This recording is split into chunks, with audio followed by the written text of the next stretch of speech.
नमस्कार। दोपहर समाचार में आपका स्वागत है।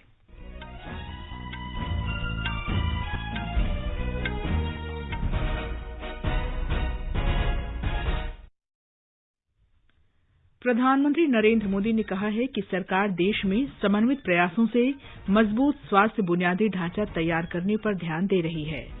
प्रधानमंत्री ने जोर देकर कहा, भारत ने कई लोगों की जान बचाकर कोविड के खिलाफ लड़ाई में उदाहरण पेश किया। प्रधानमंत्री ने आईआईटी खड़गपुर के 66वें दीक्षांत समारोह को संबोधित किया। कहा, अब आईआईटी को अगले स्तर पर ले जाना है क्योंकि 21वीं सदी के भारत की आकांक्षाएं बदल गई हैं। राष्ट्रपति रामनाथ कोविंद आज शाम गुजरात केंद्रीय विश्वविद्यालय के 30वें दीक्षांत समारोह में भाग लेंगे। गुजरात में 6 नगर निगमों के चुनाव में सत्तारूढ़ भारतीय जनता पार्टी ने बढ़त बनाई हुई है। तमिलनाडु विधानसभा का वर्ष 2021-22 का अंतरिम बजट पेश। महाराष्ट्र में बढ़ते कोविड मामलों के मद्देनजर विदर्भ के अमरावती में कर्फ्यू लगाया गया। कोविड-19 टीकाकरण का आंकड़ा 1,17,00,000 के पार। देश में कोविड से स्वस्थ होने की दर 97.24% हुई। और उत्तर प्रदेश सरकार 6 रनवे के साथ जेवर हवाई अड्डे को एशिया के सबसे बड़े हवाई अड्डे के रूप में विकसित करेगी।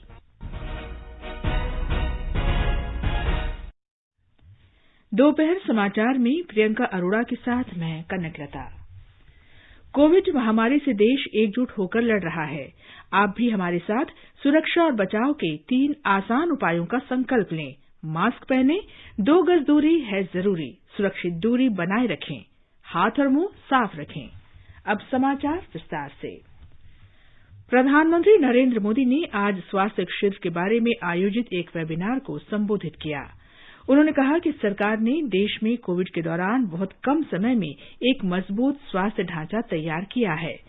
उन्होंने कहा कि सरकारी और निजी क्षेत्र के समन्वित प्रयासों से कोरोना जांच के लिए प्रयोगशालाओं का व्यापक नेटवर्क तैयार किया गया। कुछ महीनों के भीतर ही जिस तरह देश ने करीब 2,500 लैब्स का नेटवर्क खड़ा किया, कुछ दर्जन टेस्ट से हम आज करीब 21 करोड़ टेस्ट के पड़ाव तक पहुंच पाए। ये सब सरकार और प्राइवेट सेक्टर के साथ मिलकर काम करने से ही संभव हुआ है। कोविड महामारी के दौरान देश के प्रयासों की सराहना करते हुए श्री मोदी ने कहा कि भारत की स्वास्थ्य देखभाल प्रणाली में दुनिया का विश्वास एक नए स्तर पर पहुंच गया है। बीता वर्ष एक तरह से देश के लिए, दुनिया के लिए, पूरी मानव जात के लिए और खास करके हेल्थ सेक्टर के लिए एक प्रकार से अग्नि परीक्षा की तरह रहा था। मुझे खुशी है कि आप सभी देश का हेल्थ सेक्टर इस अग्नि परीक्षा में हम सफल हुए हैं। अनेकों की जिंदगी बचाने में हम कामयाब रहे हैं। प्रधानमंत्री ने कहा कि स्वास्थ्य क्षेत्र के लिए बजट में अभूतपूर्व आवंटन किया गया है, जो इस बात का प्रमाण है कि सरकार प्रत्येक देशवासी को बेहतर स्वास्थ्य सुविधाएं उपलब्ध कराने के लिए प्रतिबद्ध है। श्री मोदी ने कहा कि कोविड महामारी जैसी स्थिति से भविष्य में प्रभावी ढंग से निपटने के लिए स्वास्थ्य ढांचे को मजबूत करना आवश्यक है। कोरोना ने हमें ये सबक दिया है कि हमें सिर्फ आज ही महामारी से नहीं लड़ना है, बल्कि भविष्य में आने वाली ऐसी किसी भी स्थिति के लिए भी देश को तैयार करना है। इसलिए हेल्थ सेक्टर से जुड़े हर क्षेत्रों को मजबूत करना भी उतना ही आवश्यक है। मेडिकल इक्विपमेंट से लेकर मेडिसिन्स तक, वेंटिलेटर से लेकर वैक्सीन्स तक, साइंटिफिक रिसर्च से लेकर के सर्वेलेंस इंफ्रास्ट्रक्चर तक, डॉक्टर से लेकर के एपिडेमियोलॉजिस्ट तक, हमें सभी पर ध्यान देना है। प्रधानमंत्री ने कहा कि देश के दूरदराज के क्षेत्रों में स्वास्थ्य देखभाल की सुविधा प्रदान करने के लिए सरकार ने स्वास्थ्य क्षेत्र में निवेश बढ़ाया है। उन्होंने कहा कि स्वास्थ्य क्षेत्र पर 70,000 करोड़ रुपए खर्च किए जाएंगे, जिससे स्वास्थ्य सुविधाओं में सुधार होगा और रोजगार के अवसर भी पैदा होंगे। प्रधानमंत्री आत्मनिर्भर स्वास्थ्य योजना की चर्चा करते हुए उन्होंने कहा कि इससे देश में मजबूत स्वास्थ्य ढांचा तंत्र तैयार होगा। प्रधानमंत्री ने कहा कि सरकार लोगों को स्वस्थ रखने के लिए 4 मोर्चों पर एक साथ काम कर रही है।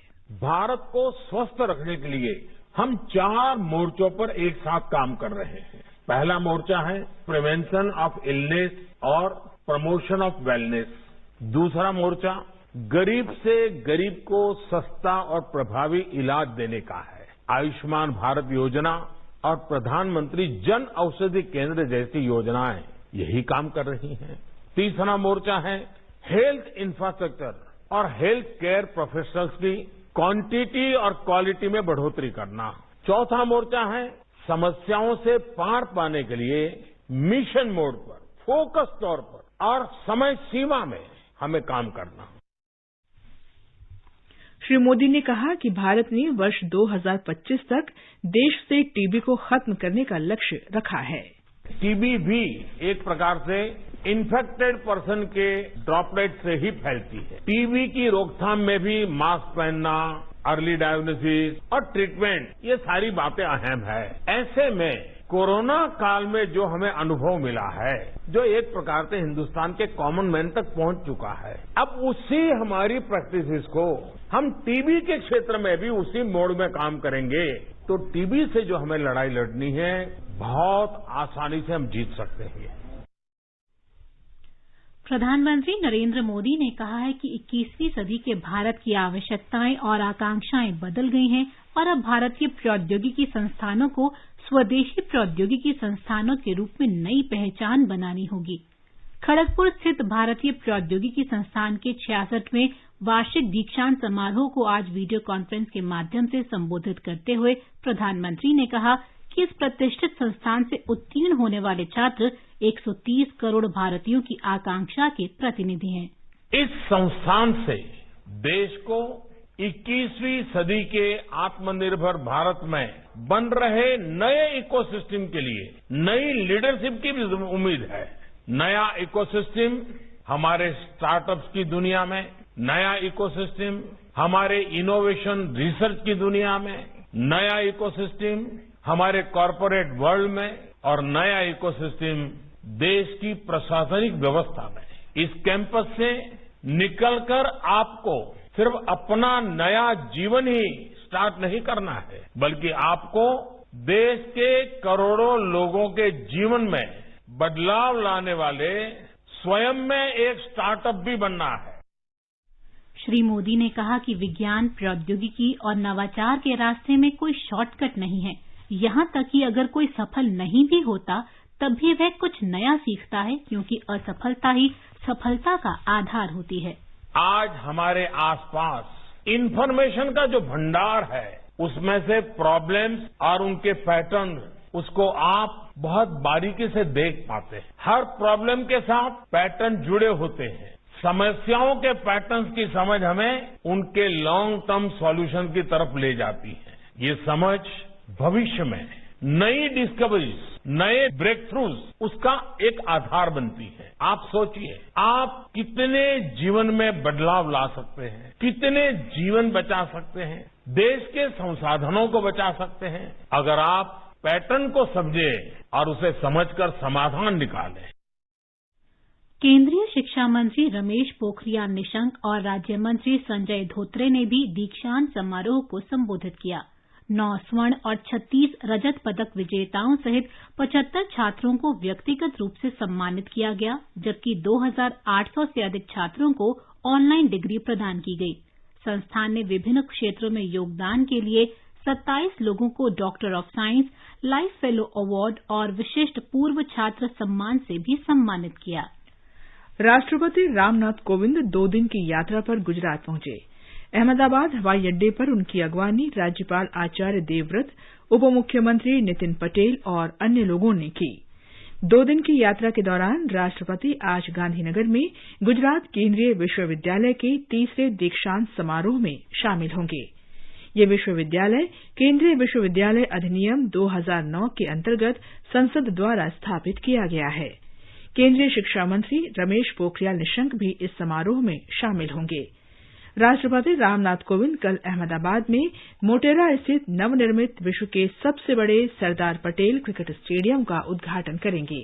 इस अवसर पर केंद्रीय गृहमंत्री अमित शाह भी मौजूद रहेंगे। हमारे अहमदाबाद संवाददाता ने खबर दी है कि राष्ट्रपति कोविंद और गृहमंत्री अमित शाह द्वारा नए स्टेडियम के उद्घाटन के बाद वे भारत और इंग्लैंड के बीच तीसरे क्रिकेट टेस्ट मैच को भी देखेंगे। ये मैच गुलाबी गेंद से खेला जाएगा।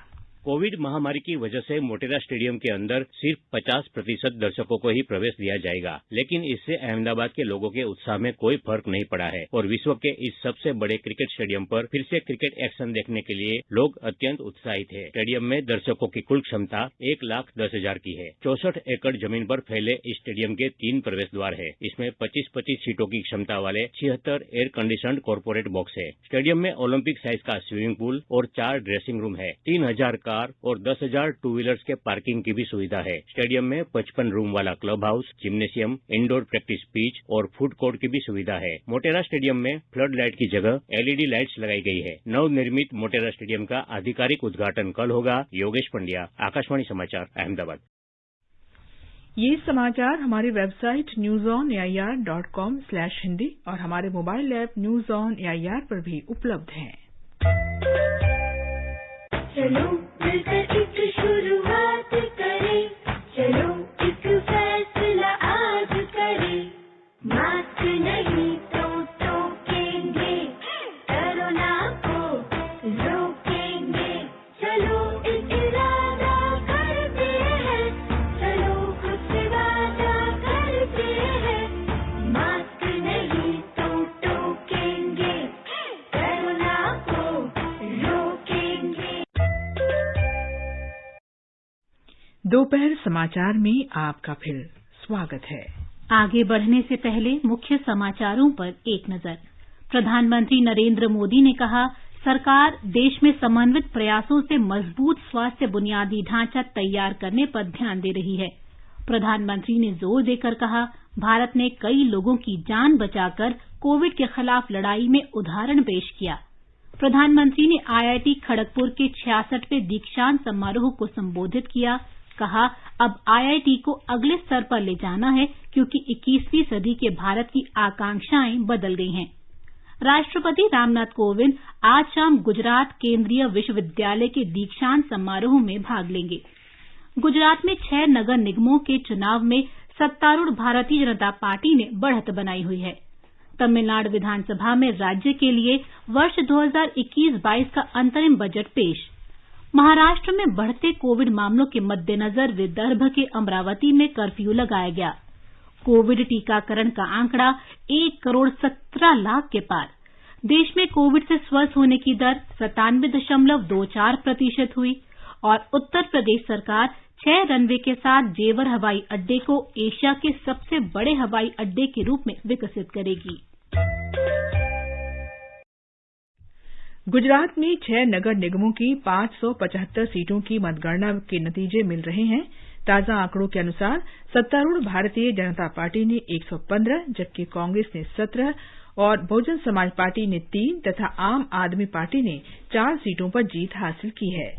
21 फरवरी को सूरत, अहमदाबाद, वडोदरा, जामनगर, भावनगर और राजकोट नगर निगमों के चुनाव के लिए मतदान हुआ था। तमिलनाडु में आगामी विधानसभा चुनाव से पहले आज बजट सत्र के पहले दिन राज्य विधानसभा में वर्ष 2021-22 का अंतरिम बजट पेश किया गया।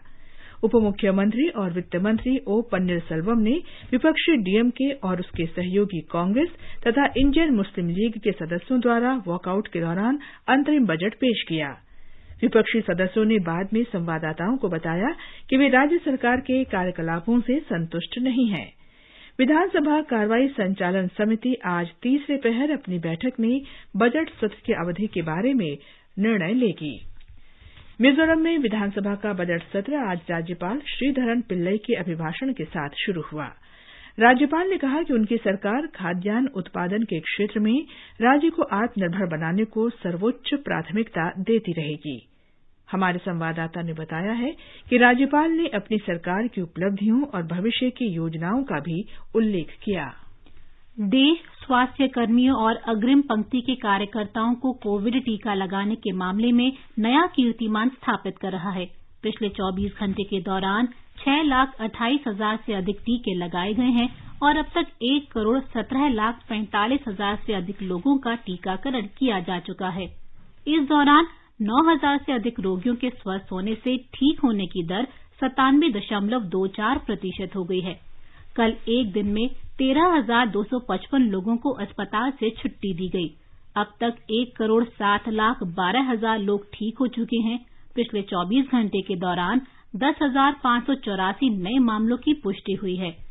देश में करीब 1,47,000 सक्रिय मामले हैं, जो कुल मामलों का केवल 1.34% है। स्वास्थ्य मंत्रालय ने बताया है कि कोविड से 78 लोगों की मौत हुई है, जिसे मिलाकर अब तक 1,56,463 लोगों की इस महामारी में जान गई है। भारतीय आयुर्विज्ञान अनुसंधान परिषद ने बताया कि कल 6,78,000 से अधिक नमूनों की जांच की गई।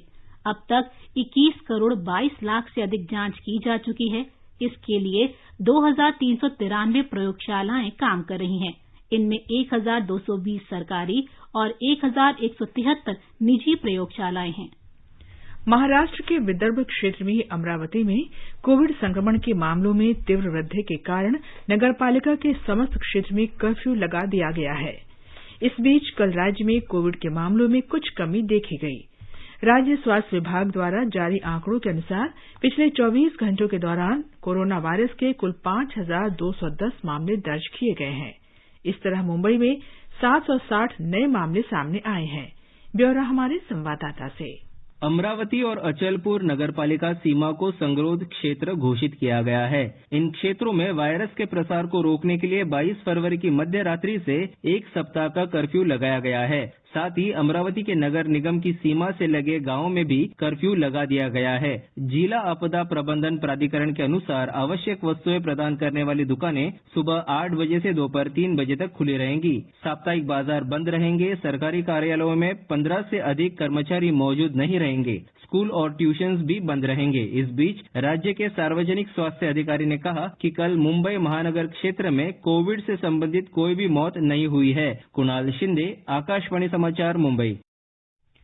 मध्य प्रदेश में पिछले कुछ दिनों से कोविड के मामले बढ़ रहे हैं। सक्रिय मामलों की दर बढ़कर 2.2% हो गई है। हमारे संवाददाता ने बताया है कि पड़ोसी राज्य महाराष्ट्र में कोरोना के बढ़ते मामलों के मद्देनजर राज्य सरकार ने कल महाराष्ट्र से सटी सीमाओं पर निगरानी बढ़ाने का आदेश दिया है। कोविड-19 मामलों में लगातार वृद्धि के मद्देनजर प्रशासन दिशा निर्देशों और स्वास्थ्य प्रोटोकॉल का सख्ती से पालन कराने के लिए सतर्क हो गया है। सभी जिलों में महाराष्ट्र से आने वाले लोगों की तापमान आधारित जांच सुनिश्चित करने के लिए कहा गया है। गृह विभाग ने महाराष्ट्र के साथ सीमा साझा करने वाले और कुछ अन्य 12 जिलों भोपाल, इंदौर, होशंगाबाद, बैतूल, सिवनी, छिंदवाड़ा, बालाघाट, बड़वानी, खंडवा, खरगोन, बुरहानपुर और अलीराजपुर जिला प्रशासन को संकट प्रबंधन बैठक आयोजित करने के लिए निर्देश दिए हैं। इस बीच राज्य में कल 294 कोविड पॉजिटिव मामले दर्ज किए गए, जबकि 241 संक्रमण से स्वस्थ हुए। पूजा पी वर्धन, आकाशवाणी समाचार, Bhopal. Serum institute of India ने आज बांग्लादेश को कोविड के 20 लाख टीके भेजे। बेक्सिमको फार्मास्यूटिकल लिमिटेड और बांग्लादेश सरकार के बीच त्रिपक्षीय सौदे के अंतर्गत SII से टीके की ये दूसरी खेप है। इस सौदे के अंतर्गत ऑक्सफर्ड एस्ट्राजेनिका की 3 करोड़ खुराकें उपलब्ध करानी है। बांग्लादेश सरकार ने प्रति माह 60 लाख लोगों को टीके लगाने का लक्ष्य रखा है। इस कार्य में देश के 1000 अस्पताल और स्वास्थ्य केंद्र लगे हुए हैं।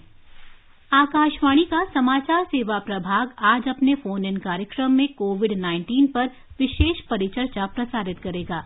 रायपुर में Pandit Jawaharlal Nehru memorial medical college में क्रिटिकल केयर मेडिसिन विभाग के associate professor doctor OP Sundrani चर्चा में भाग लेंगे। श्रोता टोल फ्री नंबर 1800-11-5767 पर विशेषज्ञ से सवाल पूछ सकते हैं।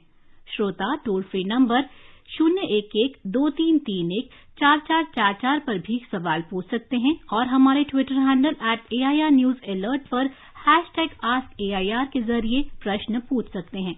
इस कार्यक्रम को आज रात 9:30 बजे से FM गोल्ड और अतिरिक्त मीटरों पर सुना जा सकता है। ये कार्यक्रम हमारी वेबसाइट newsonair.com और हमारे YouTube channel news on AIR official पर भी उपलब्ध रहेगा। इसे आप हमारे mobile app news on AIR से भी सुन सकते हैं। बिहार में कटिहार जिले के कुर्सेला थाने के अंतर्गत कोसे पुल पर आज एक सड़क दुर्घटना में 6 लोगों की मौत हो गई और 3 अन्य घायल हो गए। दुर्घटना आज तड़के 2 निजी वाहनों की टक्कर से हुई। घायलों का स्थानीय अस्पताल में इलाज चल रहा है। प्रधानमंत्री नरेंद्र मोदी ने दुर्घटना में मारे गए लोगों के परिजनों के प्रति संवेदना व्यक्त की है और घायलों के शीघ्र स्वस्थ होने की कामना की है। मुख्यमंत्री नीतीश कुमार ने भी दुर्घटना पर दुख व्यक्त किया है। कर्नाटक के चिक्कबल्लापुर जिले के हिरेनगवेली गांव में आज एक पत्थर खदान में हुए जिलेटिन विस्फोट में 6 लोग मारे गए। 22 जनवरी को शिवमोगा के खदान स्थल पर इसी तरह का विस्फोट हुआ था, जिसमें 6 लोग मारे गए थे। हमारे संवाददाता ने बताया है कि दुर्घटना के लिए जिम्मेदार लोगों के खिलाफ कार्रवाई के आदेश जारी कर दिए गए हैं। दुर्घटना स्थल पर पहुंचे गृह मंत्री बसवराज बोम्माई जी ने कहा है कि घटना की संपूर्ण जांच के लिए सीआईडी बुलाई जाएगी।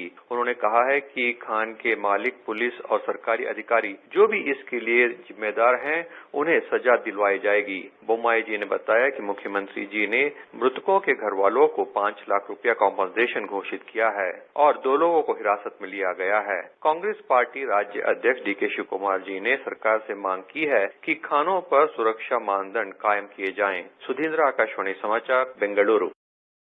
प्रधानमंत्री नरेंद्र मोदी ने मृतकों के परिवारों के प्रति संवेदना व्यक्त की है।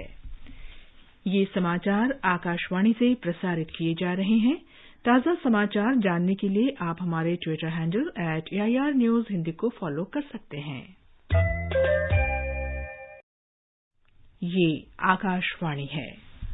मुख्यमंत्री योगी आदित्यनाथ के नेतृत्व में उत्तर प्रदेश सरकार जेवर हवाई अड्डे को एशिया के सबसे बड़े हवाई अड्डे के रूप में विकसित करने की योजना बना रही है।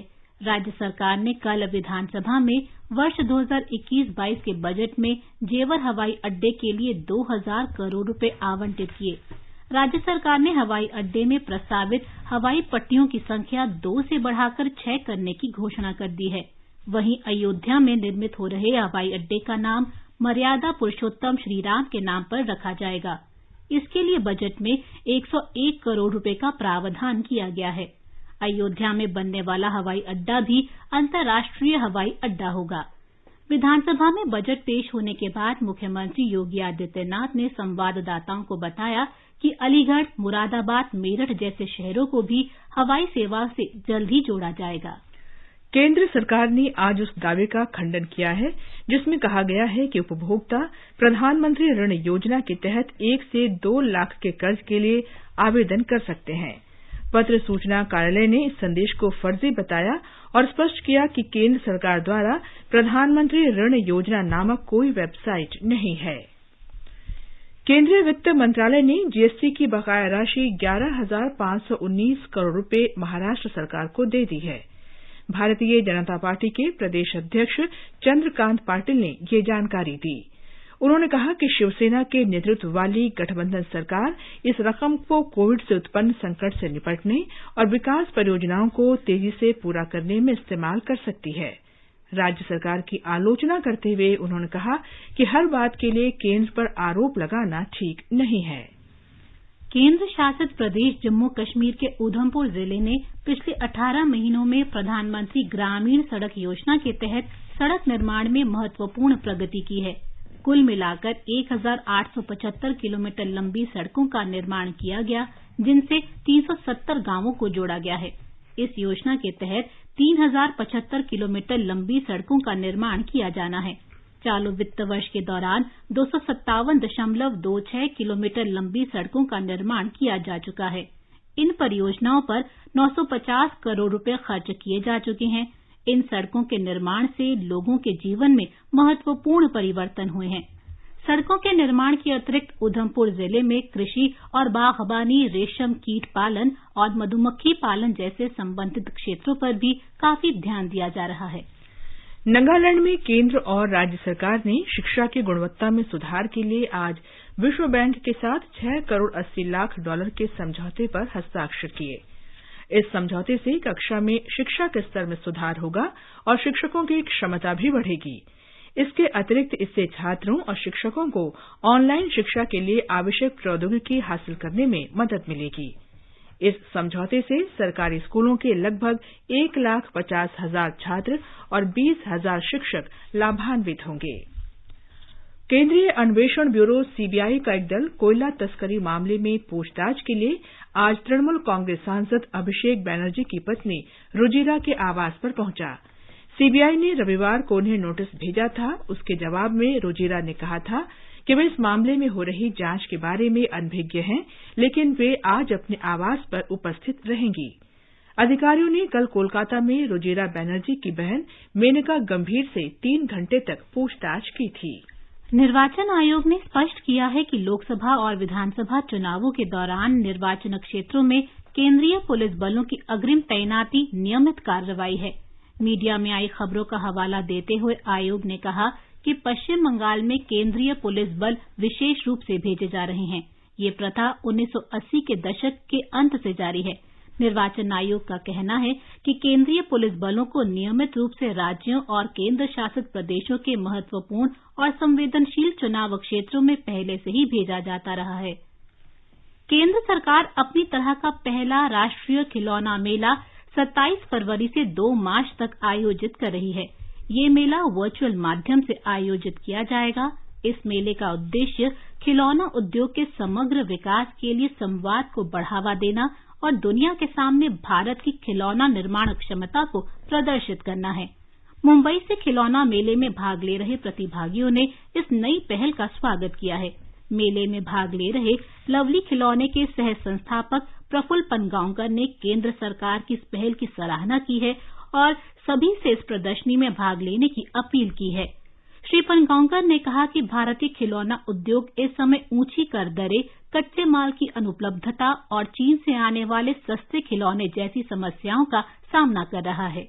The Government of India has organized a national toy fair which will be held between 27th February and 2nd March. It is a good initiative by the Government of India to help the toy industry, and I request everybody to take part in that exhibition. At the moment, our industry is facing challenges and problems like higher taxation, unavailability of proper raw material and in Chinese imports. So I request government to look into these problems and resolve them ASAP. और अब एक नजर आज के मौसम पर। राष्ट्रीय राजधानी दिल्ली में आज सुबह हल्का कोहरा छाया रहा। न्यूनतम तापमान 13 डिग्री सेल्सियस दर्ज किया गया, जबकि अधिकतम तापमान 32 डिग्री सेल्सियस रहने के आसार हैं। मुंबई में धूप खिली रहेगी। न्यूनतम तापमान 26 डिग्री सेल्सियस दर्ज किया गया और अधिकतम 32 डिग्री सेल्सियस के आसपास रहेगा। चेन्नई में न्यूनतम तापमान 23 डिग्री सेल्सियस दर्ज किया गया और अधिकतम 31 डिग्री सेल्सियस के आसपास रहेगा। कोलकाता में न्यूनतम तापमान 19 डिग्री सेल्सियस दर्ज किया गया, जबकि अधिकतम तापमान 32 डिग्री सेल्सियस रहने के आसार हैं। श्रीनगर में गरज के साथ बारिश हो सकती है। न्यूनतम तापमान 4 डिग्री सेल्सियस रहा और अधिकतम तापमान 10 डिग्री सेल्सियस रहने की संभावना है। जम्मू में आंशिक रूप से बादल छाए रहेंगे। न्यूनतम तापमान 12 डिग्री सेल्सियस रहा और अधिकतम तापमान 21 डिग्री सेल्सियस रहने की संभावना है। लेह में आमतौर पर बादल छाए रहेंगे। न्यूनतम तापमान 0 से 2 डिग्री नीचे दर्ज किया गया, जबकि अधिकतम तापमान 8 डिग्री सेल्सियस रहने की संभावना है। गिलगित में हल्की बारिश के साथ बादल छाए रहेंगे। तापमान 3 डिग्री सेल्सियस से 19 डिग्री सेल्सियस के बीच रहने का अनुमान है।